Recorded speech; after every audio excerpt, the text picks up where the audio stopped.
Dapat na nga daw bang sumuko si Senator Bato de la Rosa? Ito ay ayon sa panayam ni Ses Orenya Drilon kay Attorney Jimmy Bondoc.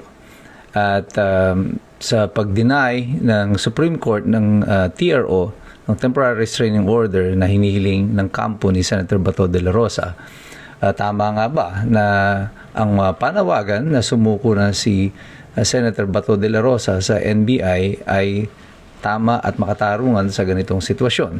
Ito po si Attorney Mike Operario. Pag-usapan natin yan. Sa dami po ng nagaganap na pangyayari sa Pilipinas sa kasalukuyan, kahit na po medyo late na at nagtrabaho pa po ako pang ekonomiya muna, ay babahagi ko sa inyo itong aking mga opinion dito sa mga nangyari. Yesterday, very viral itong interview ni Ses Orenya Drilon kay Jimmy Bondoc. Ang sabi nga na marami, parang hindi siya interview, parang interrogation ni Attorney Bondoc.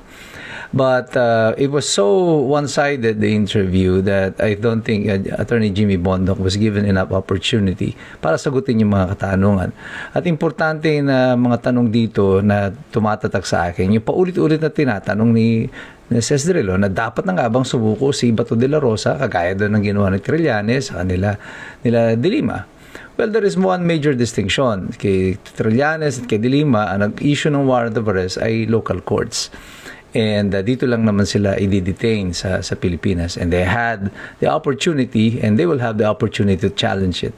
And they did. As a matter of fact, si Senator De Lima was acquitted, si Trillanes was acquitted of all the charges, so they had all the opportunity to challenge it within the bounds, sa limit ng ating batas. Ang sitwasyon po kay Rodrigo Duterte at posible ngayon magaganap kay Bato de la Rosa ay kakaiba, sapagkat sila ay hindi naman dito balak dalhin sa Pilipinas. Sila ay balak i-export and kidnapin, ang term, yung extrajudicial rendition na ginawa nung kay Duterte at balak gawin din kay Bato de la Rosa.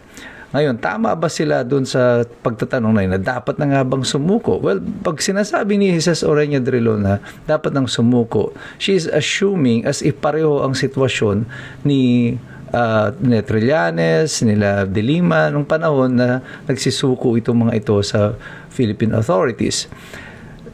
Dito po sa proseso dapat ng pag-aresto kay Rodrigo Duterte at kay Bato de la Rosa, mayroong dapat na susundin na proseso. Paulit-ulit ko pong sinasabi yan. Even under 9851, even under the Rome Statute, dapat po ay isusurrender mo muna sila sa local authorities, sa local courts, because the local court can grant, pwede siyang mag-grant ng piyansa doon sa tao at pwede niyang rebisahin kung tama ba yung proseso ng pagkaka-issue ng warrant of arrest na to, o may mga nilabagbang karapatan yung ating mga citizen, yung Pilipino na inaaresto dito sa Pilipinas. Kahit nga po hindi Pilipino, kahit ng foreigner, basta dito siya tagpuan at dito siya arestuhin, dapat may judicial recourse that is in accordance with our own law and under the Rome Statute.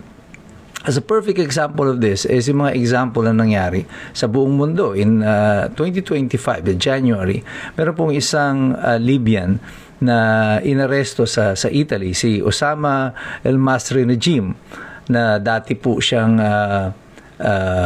opisyal ng military dito sa Libya, and they were accused of war crimes dahil po to doon sa pag-aresto nila, yung pagkukulong ng mga refugees na nagpabalak na lumipat, mag-migrate from Africa patungo sa Europe, at dumadaan sila sa Libya at marami silang mga dinitain, na dahil dito ay nag-request na rin po kasi ito na maraming mga European nations na dinadagsa ng mga refugees. So parang ang naging stopping point nila is Libya, pero maraming dinitain ng Libya, may mga ni-rape, may mga pinatay, may mga binugbog, tinorture, at naglunsad nga po ng kaso na ito dito sa ICC. Nag-issue po ng warrant against Osama El-Masri Najim, at siya po ay natagpuan sa Italy at doon siya inaresto. Pero doon sa Italy, ang appeals court po ng Italy ay in-order ang pag-release sa kanya kay Najim, at siya po ay ibinalik sa Libya. Pero siya po ay idinitine doon din sa Libya, at magkakaroon na nga po, ang alam ko ay nagkakaroon na ng paglilitis sa kanya doon sa Libya. Dahil siya ay dineport pabalik sa kanyang bansa. Hindi po nila sinunod yung warrant of arrest because sabi ng appeals court ng Italy, mayroong paglabag sa proseso at hindi nasunod ang tamang proseso sa pag-aresto kay Najim. Another Libyan naman po, si Khaled Mohammed Ali El Hishri, ay inaresto naman po sa Germany. Pareho din pong kaso, ganun din po tungkol sa detention ng mga prisoners, pag-aabuso sa mga preso na mga illegal immigrants. Ngayon, siya naman po si Ali El-Hishri ay hinuli naman siya sa Germany. And Germany decided to turn him over to the ICC. So makikita nyo, dalawang bansa magkaiba ng approach, yung isa i-turn over, yung isa i-deport pabalik sa Libya. So ito, ibig sabihin nito, there is still the primacy of the jurisdiction where the person was arrested. Kung saang bansa sa inaresto, dapat susundin pa rin yung batas ng bansa na yon. Kung dito sa Pilipinas sa aresto si Bato de la Rosa, susundin pa rin natin ang proseso natin dito sa Pilipinas at pati na rin yung Rome Statute kung ito ay applicable. But the primary law that will be applied will be the law of the Philippines on this matter, our Constitution 9851 and our extradition laws.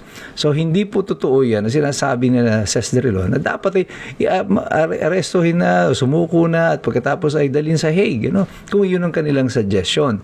Kung sinasabi nila ay dapat sundin ang proseso na ginawa kay Rodrigo Duterte, then they are seriously wrong.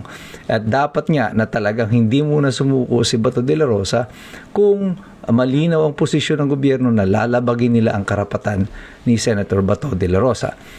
Ang hindi po pag-grant ng Supreme Court ng TRO, hindi po nangangahulugan ito na talo na si Bato de la Rosa. But of course, definitely it is a setback kasi gusto nga nila na mapigilan. Definitely, in plain words of the Supreme Court, na mayroong gabay-batayan sila na dahilan para hindi talaga i-implement yung warrant of arrest dito sa Pilipinas.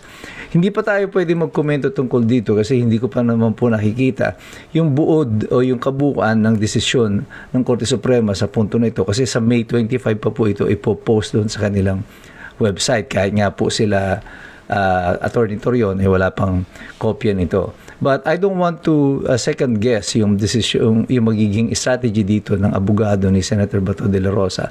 But maybe if they read the decision, they will know exactly how to remedy this situation, kung paano ang kanilang gagawin para maka-adjust. But hindi pa tapos ang laban, hindi pa tapos ang boxing kasi only the provisional relief was denied. The main case is still ongoing. But definitely, it is a setback. It will be, pagsisinungaling. It will not be telling the truth to you pag sabihin ko na walang epekto ito dun sa kaso. Meron pong epekto ito dun sa kaso ni Bato de la Rosa. Definitely. So, kailangan talaga na magawa ng solusyon na mabago ang mga posisyon dito o baka may mali lamang dun sa prayer o baka may kailangan baguhin. But, the verdict of 9-4 and 5 against shows na reversible pa ito. Pwede pang mabago ang desisyon na ito ng Korte Suprema. The DOJ has promised, pinapangako daw nila na hindi nila arestuhin si Bato de la Rosa at pwede siyang umattend sa Senado. I mean, sinong maniniwala sa Department of Justice sa kasalukuyan? This is the same government who told us na hindi makakapasok dito sa Pilipinas ang ICC. And look at what happened. This is the same government who told us na 20 pesos na ang bigas. This is the same government that gave us the flood control. So kung hindi man maniwala si Bato de la Rosa sa kanila at ang sambayan ng Pilipino, wag na po kayo magtaka. Kasi ang mga iskumbro naman na ito, ang mga tao ngayon, sila ay nag-iisip, nakikilahok, nag-aaral. Kasi alam naming lahat, mahirap makialam ang taong walang alam. God bless you. God bless us all. Mabuhay ang Republika ng Pilipinas.